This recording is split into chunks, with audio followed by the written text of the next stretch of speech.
transformation in the economy, unprecedented commitments of NATO partners to defense spending, peace from India, Pakistan through to Azerbaijan, Armenia, disabling Iran as a force of terror. Thank you very much. Thank you very much, Mr. President. If I may, you kindly hosted me and some of my colleagues a few months ago, and I said at the time, you are a transformative president. And since then, the transformation in the economy, unprecedented commitments of NATO partners to defense spending, peace from India, Pakistan through to Azerbaijan, Armenia, disabling Iran as a force of terror, and now, and I'm running out of time, but this is in many respects the most important.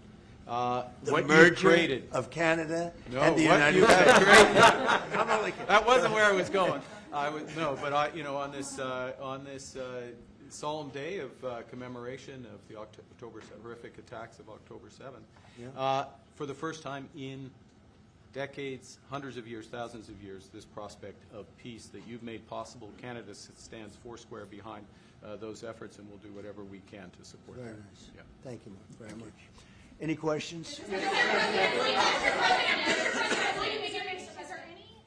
would it take for you to drop or lower your tariffs on Canadian sectors, including aluminum and steel? Well, we're going to be talking about that with the Prime Minister. We'll be talking about tariffs. We'll be talking about a lot of that, but that's for a little bit later on. I want to just acknowledge our great ambassador. Is he doing a good job? He's doing a good job. Otherwise, I'll get him out of there so fast. No, you have a good Mr. President, is it the White House's position that furloughed workers should be paid for their back pay? I would say it depends on who we're talking about. I can tell you this, the Democrats have put a lot of people in great risk and jeopardy, but it really depends on who you're talking about.